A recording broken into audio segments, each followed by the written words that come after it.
Isaac Ambrose, 1604 a 1664. Cristo en la eternidad.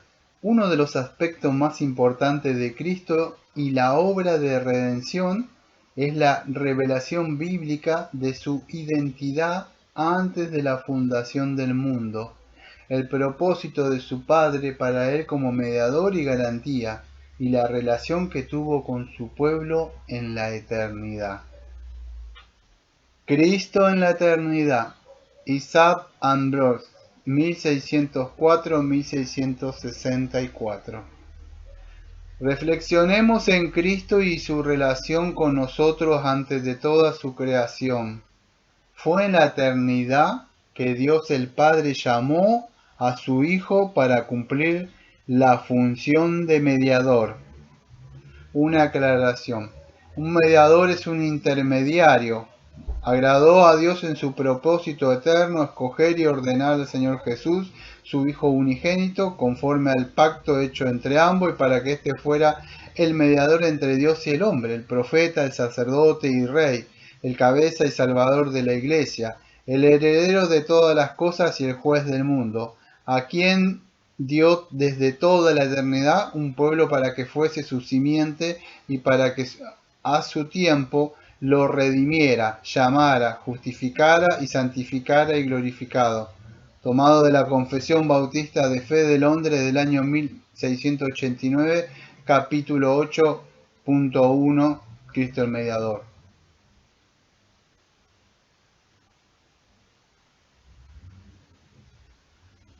De modo que a través de él pudieran ser escogidos todos aquellos que serían salvos. En cuanto a este llamado de Dios, el Padre, dice el apóstol claramente, y nadie toma para sí esta honra sino el que es llamado por Dios. Como lo fueron a Aarón, así tampoco Cristo se glorificó a sí mismo haciéndose sumo sacerdote, sino que él dijo, tú eres mi hijo, yo te he engendrado hoy. Hebreos 5 versículos 4 y 5. El Padre lo llamó a llevar a cabo esta honrosa misión. Cristo no se promovió a sí mismo para realizar la misión, sino que le fue asignada por la voluntad de Dios, el Padre de acuerdo con sus designios. Por cuanto agradó al Padre reconciliar consigo todas las cosas, así las que están en la tierra como lo que están en los cielos, haciendo la paz mediante la sangre de su cruz. Colosenses 1, 19 y 20. Porque a este señaló Dios el Padre, Juan 6, versículo 27. ¿Y para qué? Para asegurarnos la buena voluntad de Dios, para salvarnos, como lo prueba que Él llamara a su Hijo a hacerlo. Por lo tanto, aceptará todo lo que Cristo haga por nosotros, porque Él mismo lo ha ordenado. Y sucedió que Dios el Hijo aceptó el llamado del Padre y se hizo cargo desde la función de mediador. Entonces dije, he aquí vengo, Hebreo 17, no cabe duda que fue desde la eternidad.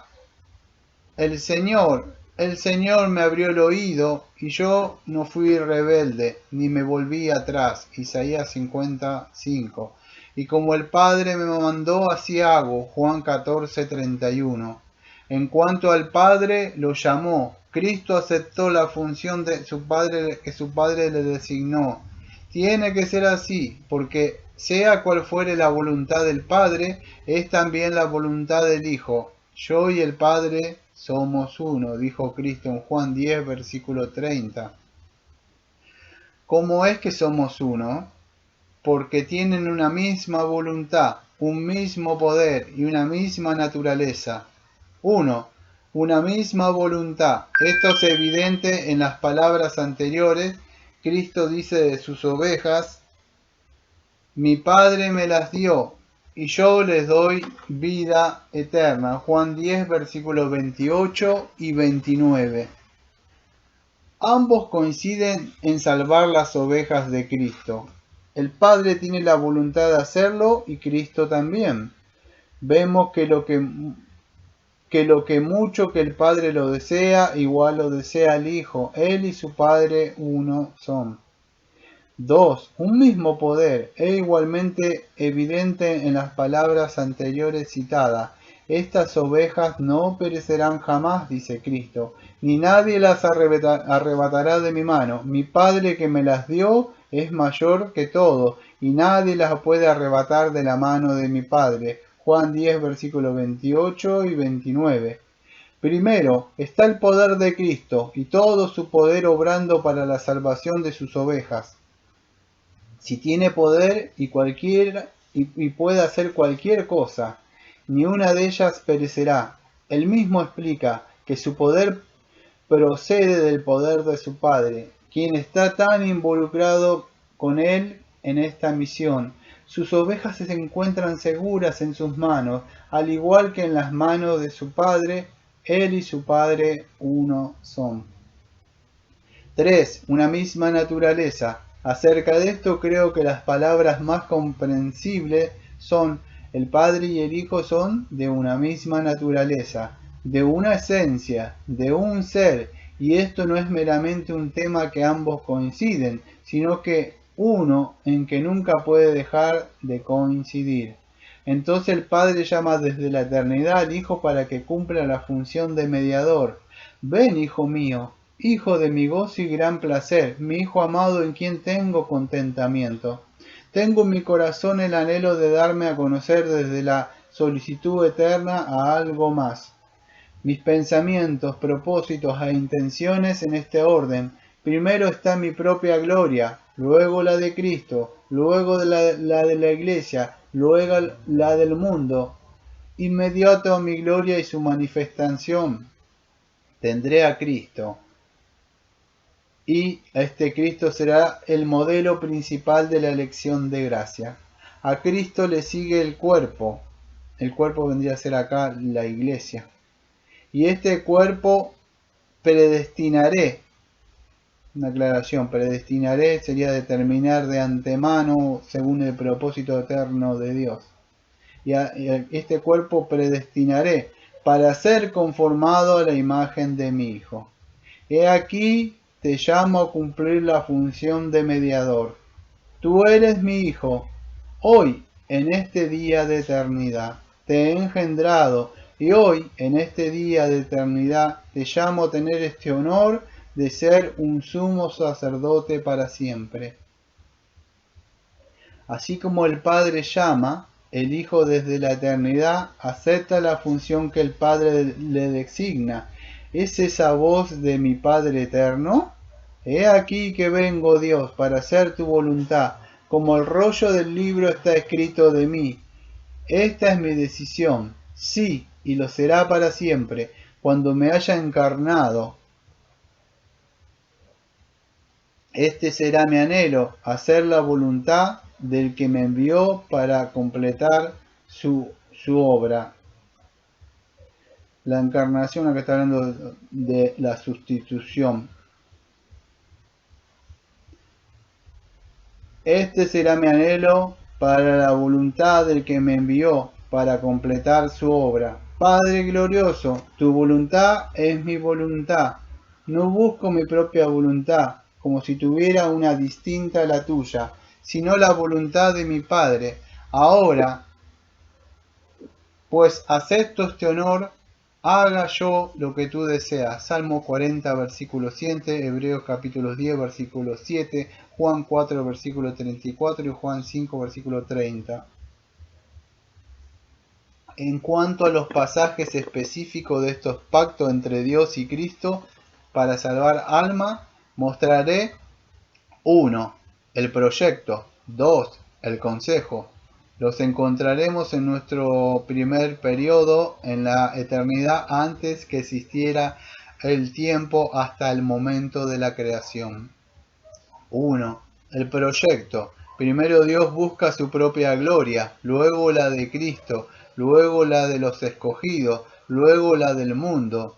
Aquí pues está el proyecto. Dios glorificará su gracia, para este fin predestinará a Cristo. por medio de Cristo escogerá para salvación a alguno de los hijos de los hombres, quienes a pesar del pecado y por amor los hará santos y sin culpa delante de él. Explicaré seguidamente este proyecto, plan o designio de Dios, a saber, su consejo. 2. El consejo. Del consejo de Dios con respecto al hombre antes de que todos los mundos existieran, leemos en varios pasajes que Cristo fue engendrado por el determinado consejo y anticipado conocimiento de Dios. Hechos capítulo 2, versículo 23.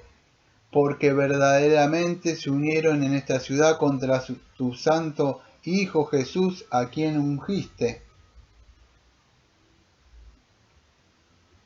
Herodes y Poncio Pilato, con los gentiles y el pueblo de Israel, para hacer cuanto tu mano y tu consejo habían antes determinado que sucediera. Hechos capítulo 4, versículos 27 y 28. Dicen también las Escrituras que los que son de Cristo, en él, asimismo, tienen herencia, habiendo sido predestinados conforme al propósito del que hace todas las cosas según el designio de su voluntad.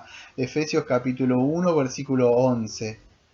Poco sabemos ahora de este consejo de la voluntad de Dios, pero será revelado cuando estemos en gloria. Mientras tanto, lo que sí sabemos es lo que se ha revelado desde la eternidad con respecto a su consejo. Que el hombre sería una criatura capaz de razonar, porque toda criatura está sujeta obligadamente al Creador. Él hizo todas las cosas para sí, Proverbios 16, versículo 4, y cada uno tiene que devolverle aquella gloria para la cual lo creó. El hombre tiene que servirle tal como tienen que hacerlo el resto de las criaturas, solo que su servicio tiene que ser con el uso de la razón. B. Que si el hombre se desvía de este servicio hecho con el uso de razón y quebranta la ley de Dios, le establece, desagrada a Dios y le hace merecedor de la condenación y el castigo correspondiente. C. Que el pecado no permanecería sin castigo por estas razones. 1. Porque Dios lo aborrece infinitamente. Muy limpio eres de ojos para ver el mal, no puedes ver el agravio. Dice de él el profeta Habacuc, capítulo 1, versículo 13. Le da náuseas y lo aborrece. Todas estas cosas que aborrezco, dice el Señor. Zacarías 8, versículo 17. Me son gravosas, cansado estoy de soportarlas. Isaías 1, 14. 2. Por su verdad dijo, porque el día de que él comiere, ciertamente morirás. O sea, muriendo morirás. Génesis 2:17. Morir temporalmente, morir eternamente. Es seguro que Dios no abolirá su ley. Ni una jota ni una tilde pasará de la ley hasta que todo se haya cumplido. Mateo 5, versículo 18. Por estas razones Dios ha decidido que el pecado no quedará sin castigo, no sea que su justicia sea ignorada, su aborrecimiento por el pecado sea menos evidente y su verdad sea cuestionada y su majestad sobrecogedora sea relegada por los hombres. D. Que a pesar del pecado, no todos los hombres serán destruidos por estas razones. 1. Por el placer infinito que a Dios le causa tener misericordia. ¿Qué Dios como tú que perdona la maldad y olvida el pecado del remanente de su heredad? No retuvo para siempre su enojo, porque se deleita en misericordia, dice Miqueas 7, versículo 18. 2. Por el placer infinito que a Dios le causa ser glorificado por medio del servicio y sujeción voluntaria de los suyos. En esto es glorificado mi Padre, en que llevéis mucho fruto, dice Juan capítulo 15, versículo 8. Adán cayó, y toda la humanidad cayó con él, de modo que no quedó árbol en este paraíso que diera fruto para Dios. Lo cierto es que Dios prefiere tener sus árboles para dar fruto que para usar como leña. Por esto resolvió que la humanidad, a pesar de sus pecados, no debía ser destruida. Por consiguiente, la Trinidad llama a consejo y la pregunta es, ¿qué haremos con este pobre hombre depravado y pecador? Determinan que Jesús, uno de los integrantes de la bendita Trinidad, resolvería el problema, debido a que por la ordenación de su Padre, su propia aceptación y la santificación del Espíritu Santo, es apto para la tarea. Con este fin, Jesús sería tanto garante como cabeza del pecador, un garante que paga para pagar las deudas del hombre ante Dios, y cabeza para restaurar la imagen de Dios en el hombre. Es así que en él la misericordia y la verdad se encontraron, la justicia y la paz se besaron. Salmo 85, versículo 10. Este es el gran misterio del Evangelio. Esto es lo que los ángeles anhelan contemplar. Primera de Pedro 1:12. Es más, esto es lo que hará que los ángeles y los santos admiren y bendigan a Dios por toda la eternidad. Esto es lo que puso en movimiento la sabiduría infinita de Dios desde toda la eternidad. Si todos los ángeles en el cielo y todos los hombres en la tierra hubieran sido presionados a contestar esta pregunta, ¿cómo será perdonado el pecado, reconciliado el pecador y Dios glorificado en su justicia? Nunca hubieran podido hacerlo. Esto le costó caro a Dios, le costó la sangre del corazón de su propio Hijo, y esto es una señal segura de que Dios nos ama de todo corazón. De hecho, no somos cristianos hasta que en alguna medida vemos y palpamos la gloria de Dios en este misterio. La maravilla del cielo y la de la tierra. El caso es este. El hombre ha caído en pecado. Y de la caída, el hombre y el pecado están unidos inseparablemente como el fuego y el calor. No obstante, Dios tiene misericordia del hombre y a la vez toma venganza del pecado. La sabiduría eterna de Dios ha encontrado una manera de transferir los pecados del hombre a otra persona.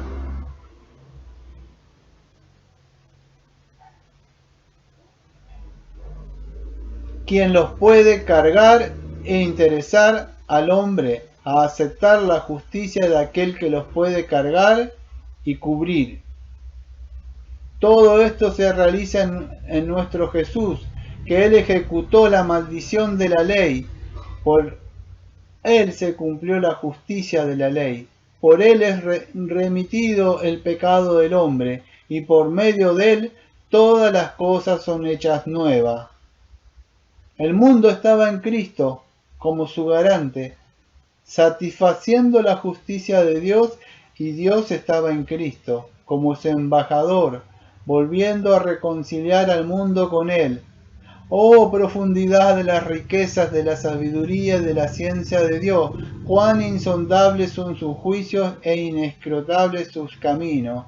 Romanos capítulo 11, versículo 33. Una aclaración. Cuando dice acá que está hablando, cuando él está diciendo la sabiduría eterna de Dios ha encontrado una manera de transferir los pecados del hombre, y cuando dice a otra persona, hay una aclaración. Esta es la base de la vida cristiana, o sea, es uno de los componentes fundamentales. Sin esto, o sea, nuestra creencia, ninguno de nosotros, nadie podría ser cristiano. En esto conoced el Espíritu de Dios. Todo espíritu que confiesa que Jesucristo ha venido en carne es de Dios, dice 1 de Juan 4:2. Es nacido de Dios, le pertenece y está de parte de Dios y la verdad. de una frase tomada del pastor John Hill.